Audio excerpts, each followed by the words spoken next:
Shai Gilgeous-Alexander. McCollum staying with him. Spins, gets inside. Left-handed off the glass. Oh, what a sweet move. Giddy, tough spot. Backdoor. What a pass. What a play. And J-Dub picks the pocket of Trae Young. He'll take it himself.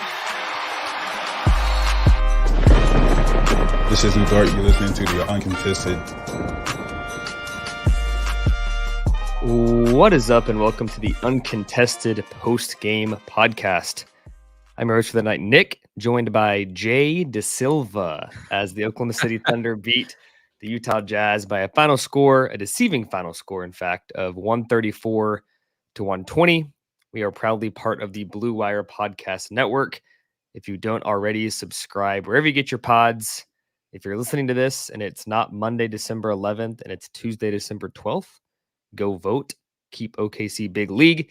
The game tonight, Silva, I think we can probably spare the listeners the back and forth, the game flow, the quarter-by-quarter action. I'll sum it up by saying the Thunder took a big lead early.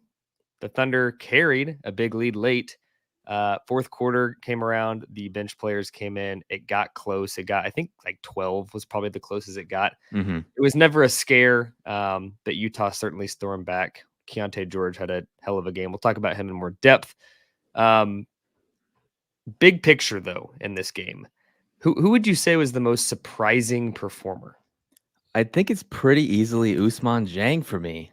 It's been a while since we've seen him he got 18 minutes tonight. It's been a while since 26 minutes, 18 points. It's been a while since we've seen him get that much run. He's been playing a ton in the G League and doing really well from what I've seen. And he was the biggest surprise. Coming into the season, we thought the 3-point shot would translate like pretty immediately. Yep. It was up and down, to say the least, but it was the physicality that was still an issue for him early on. But tonight he looked like a professional. 6 of 7 from the field, 3 of 4 from 3, 18 points. Just looked like a part of the offense and part of the team in general. It looked natural. Yeah, super pumped for Us. Maybe this is like me, like way overthinking galaxy brain stuff.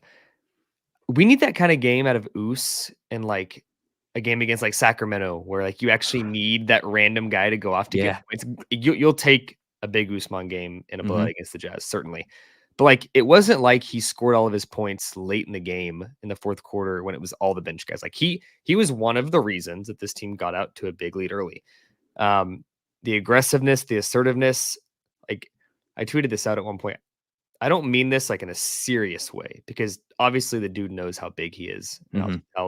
He's 6'11" with guard skills. But like once he really realizes, I'm just a jumbo guard wing and everybody guarding me is either going to be way smaller and I can overpower, or way bigger or the same size, but nowhere near as athletic or quick on their feet. Like he is a walking mismatch. And it just feels like when he gets the ball, I don't know if it's a confidence thing or just like a figuring himself out kind of thing, but like the things he did tonight, it wasn't like it's not reproducible.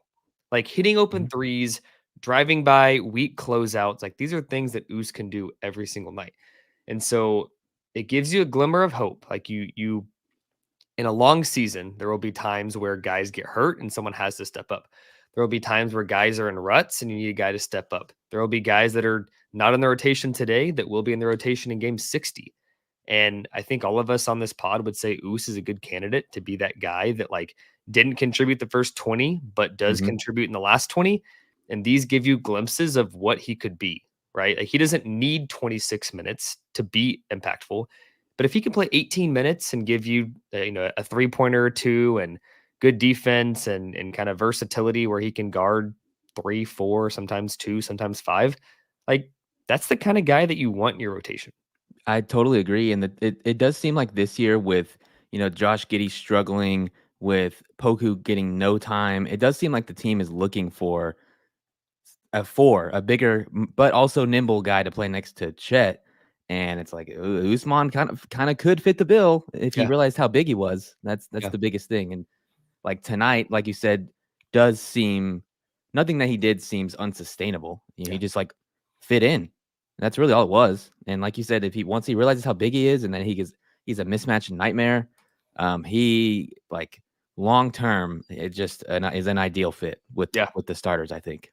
Something that I thought about last night, I should have put something in the Slack and I didn't. I'll bring it up now for the first time. Jalen Williams versus Dub. I loved his comments around like he just goes into this different mode and he's a Dub. Mm-hmm. I know you love Dub. It begs the question. You're JD Silva whenever you're out and about doing your thing 8 to 5. Mm-hmm. You got on this podcast though. You're Jay De Silva. do you feel the similarities with Dub where you just turn the switch off and on? Yeah, definitely. Because I don't, the way I act on the podcast is not necessarily the way I act off of the podcast. There's a little bit. It's kind of similar, but there's a certain, like showmanship you got to have. You got to not be a real competitor out here on StreamYard. I feel that. I think I really do think like there are guys like Russell Westbrook's the prime example. Russ, I don't recall Russ ever making comments like that where like when he's on the court, he's a different person. He certainly had the comments of like Spalding is his only friend. Like yeah, it's basketball. Like he's not going to like be buddy with the opposing team.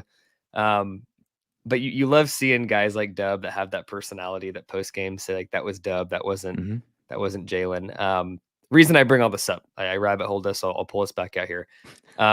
He didn't finish with like the craziest stat line. Like I think it was 15 points, a handful of rebounds, couple assists, 3 assists. But he got going early and it felt like he carried over the momentum from the fourth quarter last game where he really picked the Thunder up and helped them get a win and came out aggressive. And it makes you think he only shot 10 shots, was 50% from the floor, 2 of 2 from deep, perfect from the line as well. If Jalen Williams in this kind of game shot 25 shots, which he easily could have if he probably wanted to. Yeah. Like he's kind of in this mode right now and he has this swagger where like it would not shock me if sometime in the next week and a half, 2 weeks, he has like a 35-point game. No. Yeah, it looks so easy. It looks so easy in the 22 minutes. Like I was watching and I was like, this guy looks like an all-star. Like it looks unbelievable. And what is he, 23? Yeah. 22? Yeah. Looks unbelievable. And we like to talk about age, and age certainly matters, but there's also like NBA reps. And while he is an older second-year player, he doesn't have a ton of reps. Like he's not played 100 NBA games yet, which is crazy because when you watch him play, it's like, dude, like if I'm a Utah Jazz fan, I might think he's 4 or 5 years in the league. Yeah. Like just the way he plays on both ends. He uses his length. I think it was you that had the analogy that the athletic version of Taylor Horton Tucker like got the same build, but all limbs, but THT is just like a Mike Wazowski replica out there and stuff. Isn't THT the same age as Dub? I think he is. And THT looks like he's 30. He looks and moves like he's 30 plus. Yeah. It's tough. Tough night for the SGA THT Bleacher Report article from like 3 years ago tonight. It just circulating.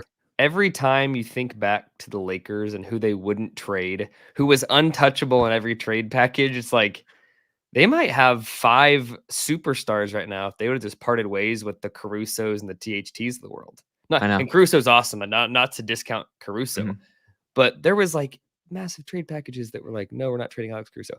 I digress. We're talking about the Thunder here. On the flip side of things, we've talked about Us, how great he was, kind of filling that kind of backup 4 role. Pokuševski got garbage time minutes.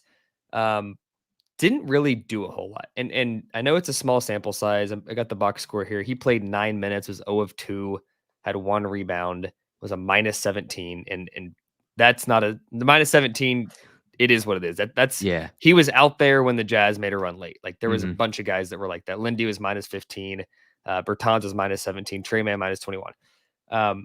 Does this kind of game impact your outlook on Poku at all? Or is this just like, it was 9 minutes of BS time, it didn't matter?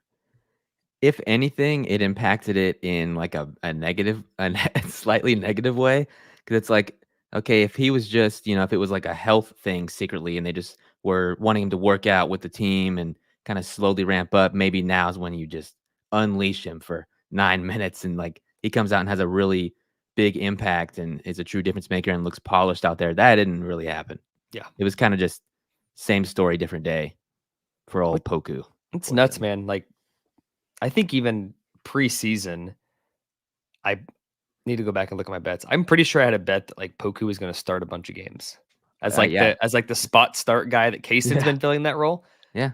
And he might be legit. Like, Might be after over. Trey Mann's played these last couple games, like he might actually be last in minutes on the team. That's not a two-way guy. I think you're right. Which is like, what? I would not have guessed that coming in, especially No. Like, do you think it was the injury? The injuries, I should say. He had one in the offseason, one like before preseason. It just like I do think that's part of it, because when you're injured and you can't develop, like there is a big and we can't forget this guy's young, Right? Like he is one of the young guys on the team. There's a confidence factor to it. He doesn't look like he has the juice or the pop anymore. Like he just looks THT like out there. Like he's it's just the legs. It's like the legs limbs don't just move. aren't moving. Like he looks like me and you going and playing media pickup. Like it just Yeah, I saw a lot of myself in THT tonight. Oh man. Yeah, I don't know. Poku, barring something turning around, he was a guy that I was like, they're gonna give him another deal next summer. It may not be a huge deal, but he will be on the team. Now, a lot of value there, maybe. Yeah. I'm like, I don't know, man. Like I don't think he has any trade value either. No. So unless you're swapping him an old Hamidou Diallo for a late second rounder kind of trade, like I don't know what you do with him here. So that was interesting. It was a blowout, so we did get to see Poku late in the game. Didn't do a whole lot. Super negative minutes for him overall. Somebody else, just to talk about spot starts, Cason Wallace always looks really, really, really, really good. Cheesy. As a starter, cheesy. As a starter off the bench, he's 6th in minutes per game this season, 6th in total minutes. He's gotten all 5 spot starts. There's been a couple of guys this year. Lu Dort's been hurt. I think Shai missed 1 or 2 games, and he was the starter both of those times. So point being, everybody that's been hurt so far this year, Cason Wallace is filled in as the starter.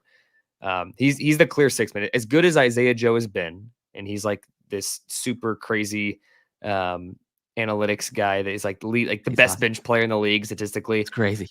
Yeah. Cason Wallace is still like the 6th man by definition. Like he's the next man up in the starting lineup. He plays the 6 most minutes. What have you seen from him? Didn't have to be just tonight, because this game was a real barn burner, but like holistically, Cason Wallace, is he a guy that you're convinced is probably a long-term starter on this team? Is he going to be a 6th man for eternity, is like this backup guard alongside Isaiah Joe? Like what do you see Cason Wallace's role being, not just for the next 60 or so games, but like even in the next season? I actually do. I could see him starting. I do, like it maybe in place of a Dort long term or something like that. Like you have SGA, Dub, Chet, Cason, maybe Josh, maybe someone else, depending on how this season and the next couple go. He has just proven it says a lot that they trust a rookie this much this early, because there are so many other guys on the team that could slide in for Dort, like Aaron Wiggins, Isaiah Joe, like you said, Kenrich Williams. There's so many names to go through, and they still just keep going right back to Cason Wallace.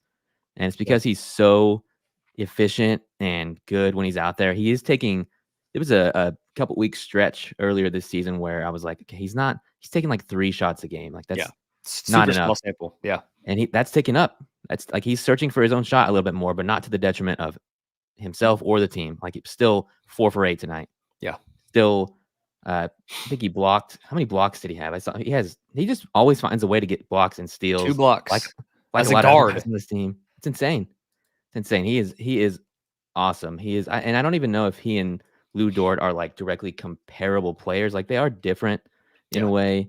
But yeah, I could see Cason's going to play a lot of minutes, whether it's as a starter or as a super reserve, super sub. But like he is fantastic. Presti, you've done it again. He has done it again. I think something to briefly mention too, like he was drafted 6 picks technically before Keontae George, who had an awesome night as well. Just to mention his stat line, and then also another kind of aside, Utah was without Larry Markkinen and Walker Kessler, among other guys tonight. So just pointing that out too. If you didn't catch the game, and this is your kind of recap, Utah was not only bad, they were also down a few key players. Keontae George, though, 30 points, 10 of 17, 5 of 9 from 3, perfect from the line, 7 assists. He's really dang good. He is. I mean, obviously it's way too early to say like Cason over Keontae or Keontae over Cason. Like they're very different players. I think Keontae's passing upside is much, much better than someone like Jordan Clarkson. So I don't mean this like as a comparison. Mm-hmm.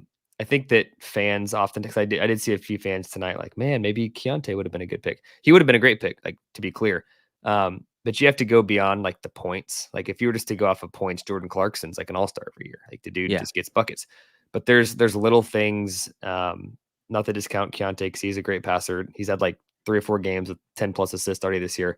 But Cason, like the little things, like if you don't watch the Thunder and all you do is look at box scores, Cason is impressive because he's super efficient. He gets the blocks, he gets the steals, but you like really have to watch this dude to understand the impact that he makes. It's nuts. Like, and you mentioned he's not Lu Dort because he's not this like physical power bully defender. He's like this weirdly long, rangy, quick twitch, like a Drew Holiday defender. type. I see a lot of Drew Holiday there. It's kind of insane. That's an insane comp, obviously, because Drew's like one of the best guard defenders we've seen in a while. But similar style, where it's a more reactive defense, but also like hounding at the same time and like a corralling style. It's pretty insane to have that just on the bench as a rookie on a cheap contract for 4 or 5 years. Yeah. And I think I would compare. So Drew is a great comparison. I would say Cason is like Drew, whereas Dort is more like Marcus Smart. That's like a great comp. Very, very good defenders, but in a very different way. Mm-hmm. And just the fact that you've got 2 of those guys on your roster. We've talked a lot about the Lu Dort mirage, I think is the way that we talked about it a few weeks ago. Wow. Yeah. If Lu can shoot 35% from 3 and take good shots, and Cason, who shot much better than 35% from 3, can also do the same thing for the course of the year. Mm-hmm. And they both play that good of defense, like that's just stupid value. You're feeling really good. I also really stepped in my own shit with that Lu Dort segment we had because I was like, it's not a mirage. It's an oasis. He's fine. And he's shot like sub 20% from 3 since then. So the Lu Dort experience. It feels like an every year thing, doesn't it? It does.